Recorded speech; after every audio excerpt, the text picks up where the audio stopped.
السلام عليكم، يا رب تكونوا بخير. جاي لكم النهارده بوصفه سريعه كده وبسيطه للفراخ. لو زهقت من طرق الفراخ تقدري تجربي الوصفه دي وهتعجبك جدا، والاهم ان هي بتتبيله بسيطه جدا جدا. تعالوا نشوف هنعملها ازاي عشان ما نضيعش وقت. احتجت نص معلقه صغيره كده، نص معلقه عفوا كبيره من الكاري. ضفت عليها الفراخ، هنا كيلو من الفراخ. تقدري تستخدمي فرخه كامله او وراك صدور زي ما انت تحبي، بس اهم حاجه خليها من غير جلد نهائي. تغسليها كويس وتحوشي الجلد. وكمان نزلت عليها بنص معلقه من نص معلقه كبيره كده من الملح، وعلبه من الزبادي، علبه من الصغيره كده بما يعادل 3 معالق كبار من الزبادي. تمام. اخلطي التتبيله دي كده كلها مع بعض بالفراخ والتتبيله، نص معلقه كبيره من الملح والكاري، وكمان علبه من الزبادي. سيبيها في التتبيله لمده كده 3 4 ساعات، وتعالي نشوف هنكمل ازاي. جبت حلة او طاسة كده، ضفت فيها حوالي 3 معالق كبار كده من الزيت، ونزلت عليها بالتوابل بتاعتي دي اللي هي عبارة عن حبهان، فص او بودر زي ما تحبي، وربع معلقة صغيرة من القرفة، وكمان ورق لورا. اديتهم بس دقيقة كده في الزيت وهو بيسخن، وبعد كده نزلت عليها ببصلة كبيرة قطعتها شرايح، لازم تكون كبيرة.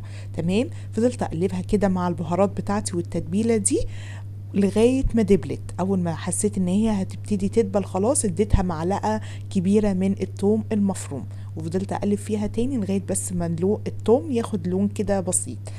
هنا كانت جاهزة معايا. تمام. هنقل الخليط ده كده على الكبة بتاعتي او المطحنة. يا ريت تكون المطحنة بتاعت التوابل، خصوصا لو انت حاطة فعلا حبهان وورق لورا، يعني صحيح مش بودر. تمام. فافرميها في المطحنة بتاعت التوابل. ده كان شكلها بعد ما اتفرمت. رجعت تاني لنفس الطاسة، وضفت عليها معلقتين كده كبار من الزيت، ونزلت كده بالخليط بتاع البصل كده شبه العجينة. الوصفة دي حلاوتها في ان الاطفال اللي هي ما بتحبش تدوق طعم البصل كتير، فدي بصراحة تتبيلة كده هتجيبوا العيش كده ويقعدوا يغمزوا فيها. شوحتها كده دقيقتين على نار هادية كده في الزيت، ونزلت عليها بمعلقة كبيرة من صلصة الطماطم. هبتدي اقلبها كده مع بعض، واللون بقى هيبقى جميل جدا. لون كده مزيج، ما يعني ما تفهميش لونه ايه، بس بجد هيعجبكم جدا.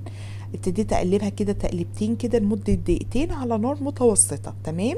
بعد كده هنزل عليها بنص كوباية من المية العادية، وهسيبها تتسبك. يعني ايه؟ يعني هسيبها تغلي بس مش اكتر.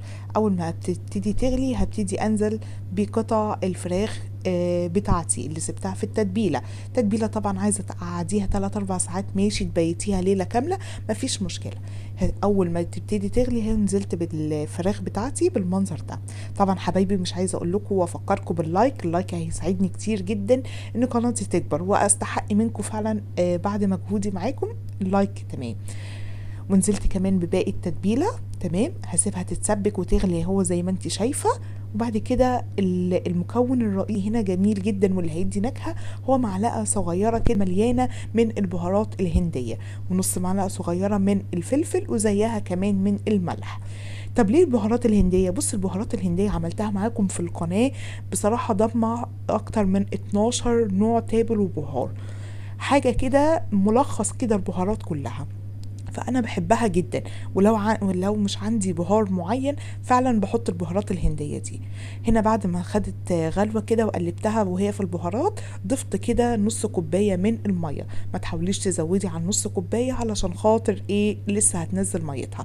غطيها وسيبيها تتسبك، وهتبقى معاكي بالشكل والجمال اللي انت شايفاه قدامك ده. الصوص يعني الخليط والصوص ده اتسبك كده وبقى تقيل. وهاتي بقى رغيفين عيش وغمزي احلى صوص. والفراخ اهي قدامكم، بصوا مهريه والعظم بتاعها حتى باين. سريعه وبسيطه جدا. اتمنى تكون نالت اعجابكم. قدميها مع رز او مكرونه، او كليها كده بالغموس بالعيش، هتاكلي احلى تتبيله واحلى فراخ. اضغطوا لايك. التمام. واللي بيشوفني لاول مره يشترك في القناه ويستناني في فيديو